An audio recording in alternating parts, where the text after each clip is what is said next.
देश आज फिर एक बहुत बड़ी लड़ाई लड़ रहा है।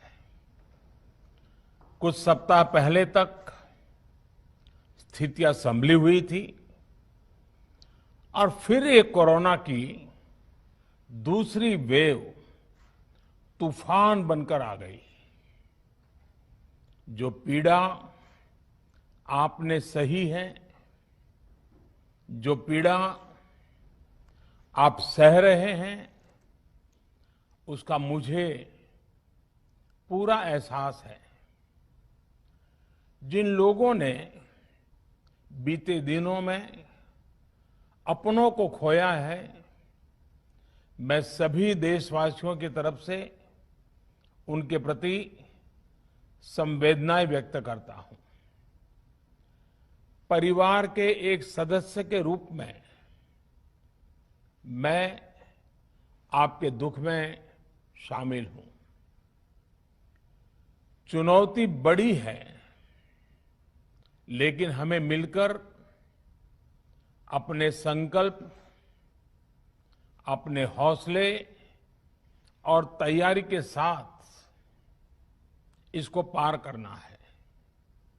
साथियों, अपनी बात को विस्तार देने से पहले मैं देश के सभी डॉक्टरों, मेडिकल स्टाफ, पैरामेडिकल स्टाफ, हमारे सभी सफाई कर्मचारी भाई बहन, हमारे एम्बुलेंस के ड्राइवर्स, हमारे सुरक्षा बल, पुलिसकर्मी, सभी की सराहना करूंगा।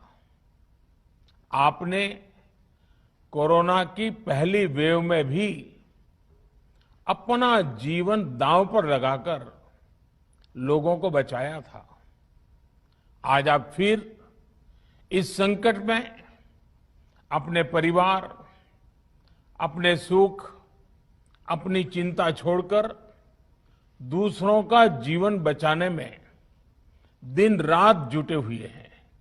साथियों, हमारे शास्त्रों में कहा गया है, त्याज्यम न धैर्यम विदुरेऽपि काले, अर्थात कठिन से कठिन समय में भी हमें धैर्य नहीं खोना चाहिए।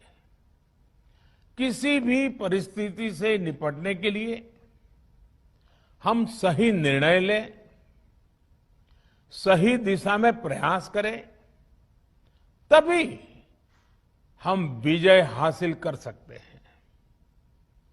इसी मंत्र को सामने रखकर आज देश दिन रात काम कर रहा है।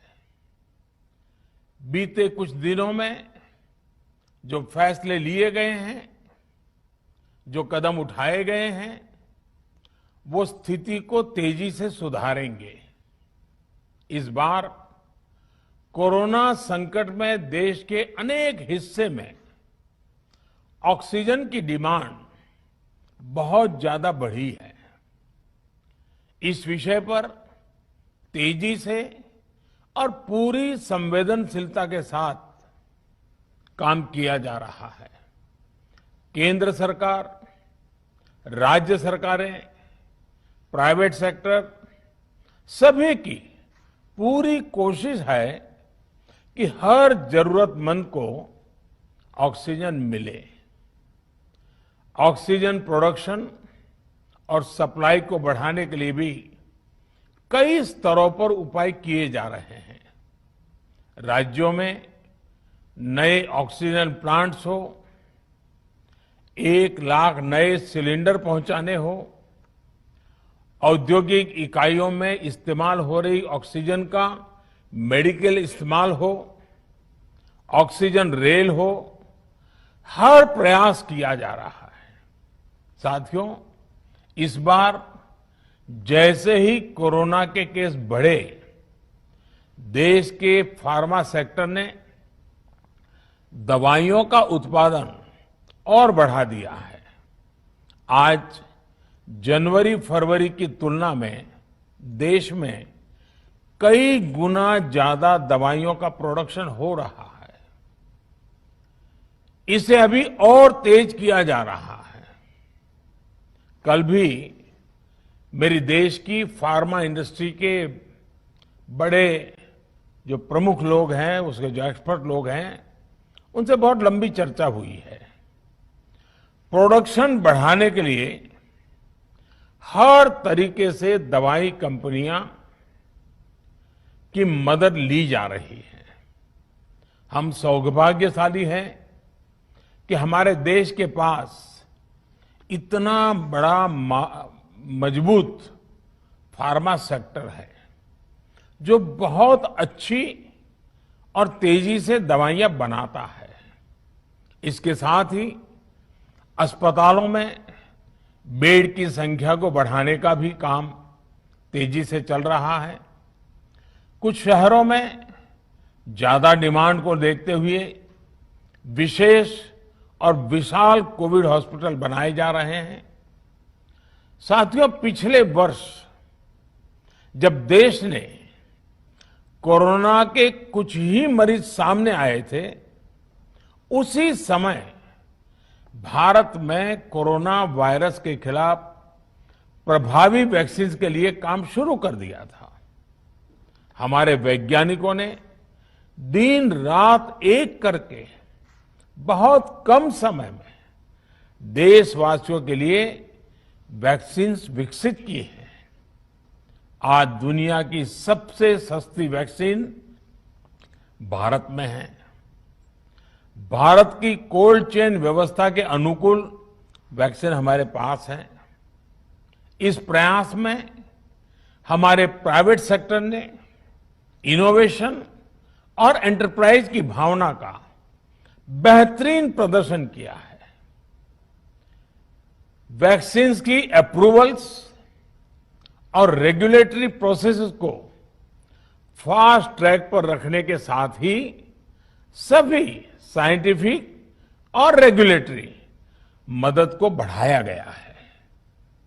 यह एक टीम एफर्ट है जिसके कारण हमारा Bharat 2 made in India vaccine के साथ दुनिया का सबसे बड़ा टीकाकरण अभियान शुरू कर पाया। टीकाकरण के पहले चरण से ही गति के साथ ही इस बात पर जोर दिया गया कि ज्यादा से ज्यादा क्षेत्रों तक, जरूरतमंद लोगों तक वैक्सीन पहुंचे। दुनिया में सबसे तेजी से भारत में पहले 10 करोड़, फिर 11 करोड़ और अब 12 करोड़ वैक्सीन डोज दिए गए हैं।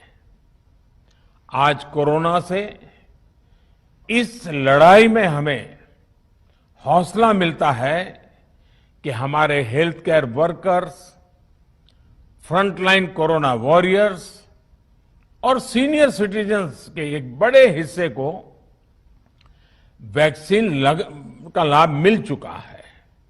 साथियों, कल ही वैक्सीन को लेकर हुए एक और अहम फैसला भी हमने किया है। 1 मई के बाद से 18 वर्ष के ऊपर के किसी भी व्यक्ति को वैक्सीनेट किया जा सकेगा। अब भारत में जो वैक्सीन बनेगी उसका आधा हिस्सा सीधे राज्यों और अस्पतालों को भी मिलेगा। इस बीच गरीबों, बुजुर्गों, निम्न मध्यम वर्ग के लोग, 45 वर्ष की आयु के ऊपर के व्यक्तियों के लिए केंद्र सरकार का जो वैक्सीन कार्यक्रम चल रहा है वो भी उतनी ही तेजी से जारी रहेगा।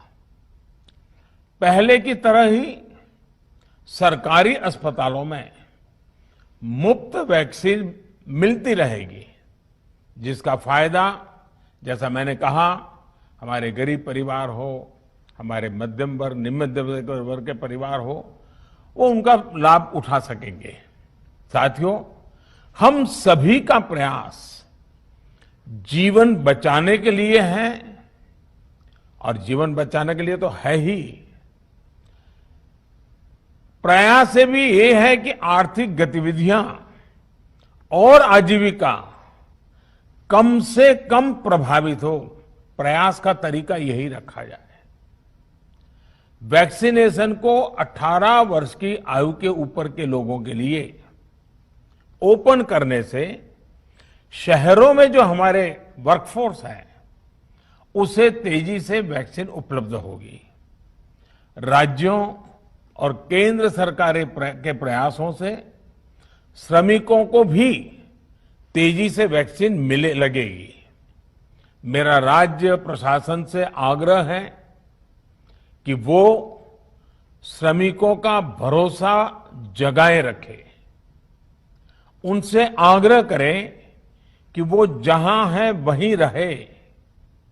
राज्यों द्वारा दिया गया ये भरोसा उनकी बहुत मदद करेगा कि वो जिस शहर में हैं वहीं पर अगले कुछ दिनों में वैक्सीन भी लगेगी और उनका काम भी बंद नहीं होगा।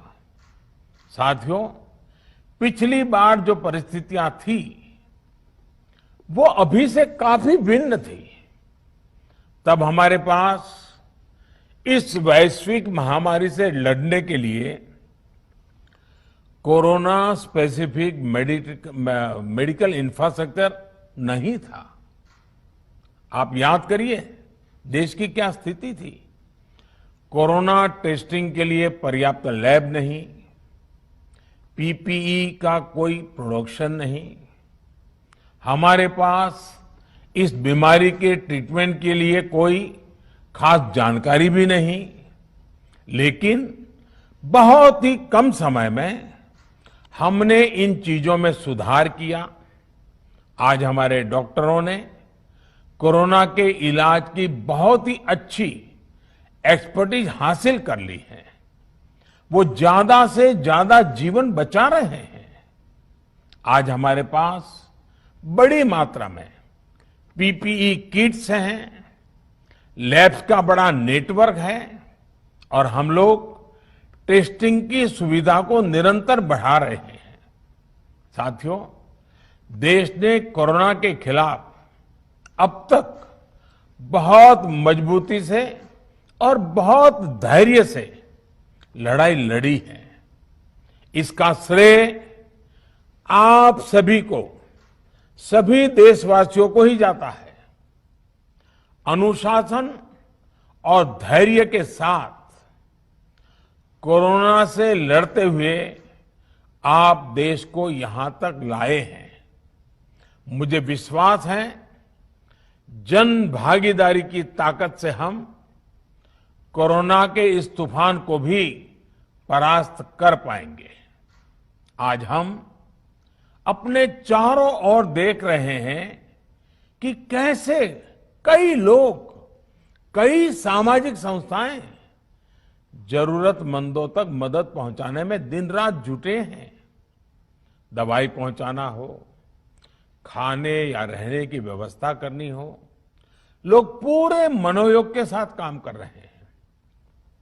मैं इन सभी के सेवा भाव को आदरपूर्वक नमन करता हूं और देशवासियों से अपील करता हूं कि अधिक से अधिक मात्रा में इस संकट की घड़ी में देशवासी आगे आएं और जरूरतमंदों तक मदद पहुंचाएं। समाज के पुरुषार्थ और सेवा के संकल्प से ही हम ये लड़ाई जीत पाएंगे।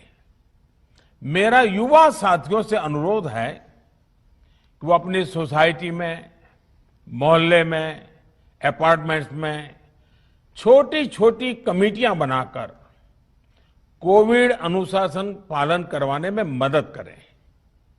हम ऐसा करेंगे तो सरकारों को न कभी कंटेनमेंट जोन लगाने की जरूरत पड़ेगी, न कर्फ्यू लगाने की जरूरत पड़ेगी और लॉकडाउन का तो सवाल ही नहीं उठता है, आवश्यकता ही नहीं पड़ेगी।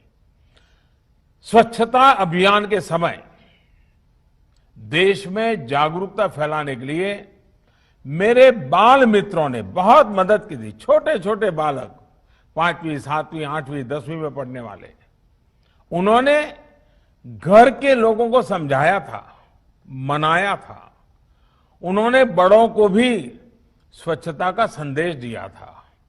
आज मैं फिर अपने बाल मित्रों से एक बात विशेष तौर पर कहना चाहता हूं। मेरे बाल मित्र, घर में ऐसा माहौल बनाइए कि बिना काम, बिना कारण घर के लोग घर से बाहर न निकले। आपकी जीत बहुत बड़ा परिणाम ला सकती है। प्रचार माध्यमों से भी मेरी प्रार्थना है कि ऐसे संकट की घड़ी में वो लोगों को सतर्क और जागरूक करने के लिए जो प्रयास कर रहे हैं उसे और बढ़ाएं।